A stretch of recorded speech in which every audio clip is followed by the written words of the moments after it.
¿Sabías que en México solo 2 de cada 100 mujeres pueden dedicarse exclusivamente a sus empleos sin pensar en las labores de casa? Mientras que un 26 de cada 100 hombres pueden no preocuparse por las labores domésticas. Según la Organización Internacional del Trabajo, la tasa de ocupación de mujeres en el ámbito laboral es solo del 25%. Además, en ocasiones las mujeres reciben una paga inferior por realizar exactamente el mismo trabajo que los hombres. En México, el país latinoamericano con la peor brecha salarial, las mujeres deben trabajar hasta 35 días más durante el año para igualar el salario de un hombre.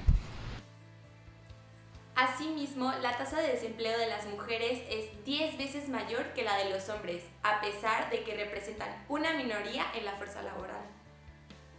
No es de sorprender que el rol de cuidado de menores siga correspondiendo al género femenino. Según datos del INE, un 38.2% de las mujeres ocupadas dejan su puesto de trabajo con el nacimiento de su descendencia, mientras que esta acción solo se presenta en el 7.4% de los hombres.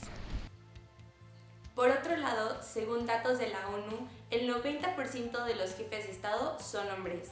En cuanto a las personas que conforman los parlamentos, encontramos que solo el 24% son mujeres. En algunos países, ser mujer se ha vuelto un peligro. Por ejemplo, ¿sabías que, según la ONU, entre 10 y 9 mujeres son asesinadas cada día en México? ¿O que 53.3% de las mujeres mexiquenses han sido violentadas emocional, económica, física y sexualmente por parte de su pareja? Sin embargo, en algún punto de la historia, algunas mujeres comenzaron a preguntarse, ¿por qué somos consideradas inferiores a los hombres? ¿Por qué nuestras vidas deberían regirse por las determinaciones del género? el feminismo propugna un cambio en las relaciones sociales que conduzca a la liberación de las mujeres a través de eliminar las jerarquías y desigualdades entre los sexos. Algunas autoras ubican en los inicios del feminismo a finales del siglo XIII, cuando Guillermine de Bohemia planteó que crear una iglesia de mujeres. En 1791, Olympia de Bouguer, en su Declaración de los Derechos de la Mujer y la Ciudadana, afirma que los derechos naturales de las mujeres están limitados por la tiranía del hombre, situación que debe ser reformada según las leyes de la naturaleza y la razón. Mary Wollstonecraft escribe en 1792 la Vindicación de los Derechos de la Mujer, planteando demandas inusitadas para la época, como igualdad de derechos civiles, políticos, laborales y educativos, y derecho al divorcio como libre decisión de las partes. En 1949, la reconocida feminista Simone de Beauvoir, en su libro El segundo sexo, se pregunta, ¿qué significa ser mujer? También escribió que no se nace mujer, se hace, aludiendo a las imposiciones de género con que se forman a las mujeres.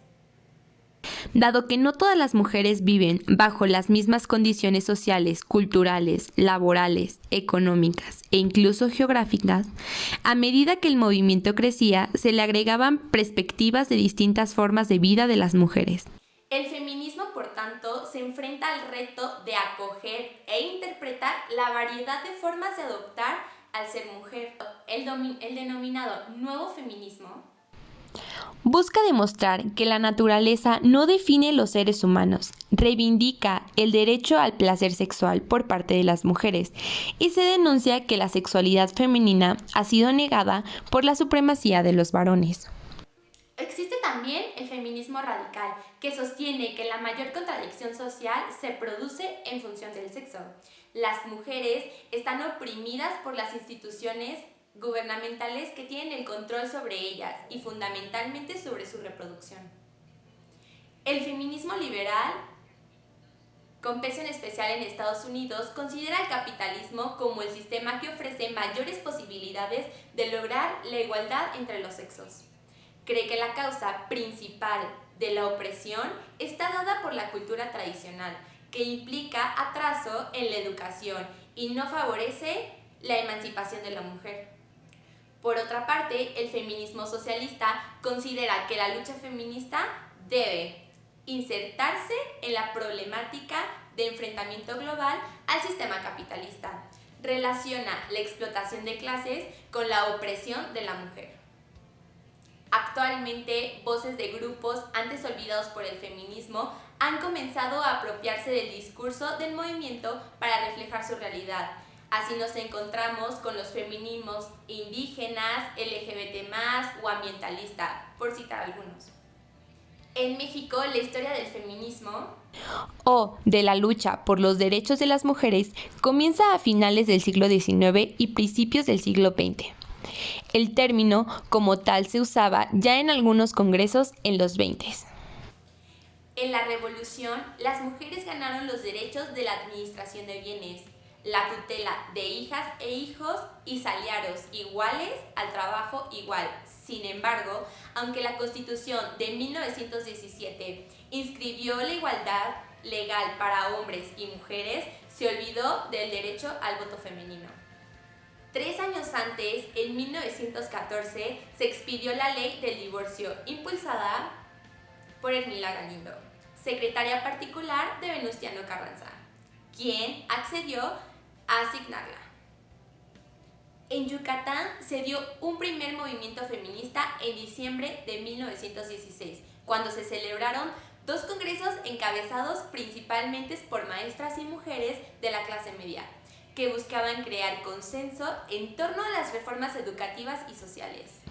En 1936, el Frente Único Pro Derechos de la Mujer, la mayor organización y las más compactas del movimiento, logró que el presidente Lázaro Cárdenas accediera a legislar sobre la ciudadanía plena. Pero fue hasta 1953 se reconoció el derecho al voto universal. La organización de las mujeres continúa en los años 60. Se transformó la Alianza Nacional de Mujeres, de la que da cuenta la Agenda Mujeres 2000, y preparó el terreno para lo que vendrá después, el nuevo movimiento feminista.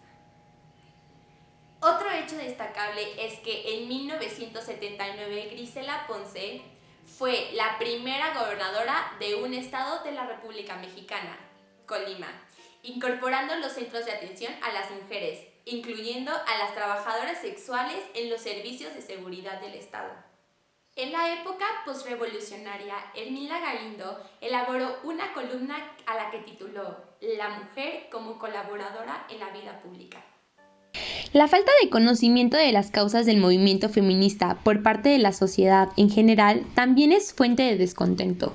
Por ejemplo, acerca de la marcha por el Día Internacional de la Mujer y el paro del 9 de marzo, hubo una encuesta que mostró que el 66.4% de la población masculina opinaba que el movimiento convocado por colectivos feministas y activistas se realizó en contra del presidente Andrés Manuel López Obrador.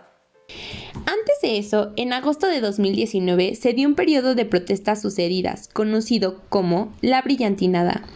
Esta fue convocada por una movilización que usó el lema #NoMeCuidan, me violan, y que no figuró en Twitter sino hasta que las manifestantes destruyeron la puerta de vidrio de la Procuraduría Capitalina y cubrieron en diamantina rosa a Jesús Horta, secretario de Seguridad de Ciudad de México.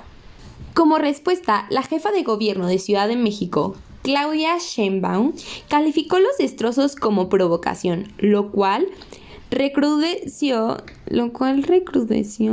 ¿Por qué?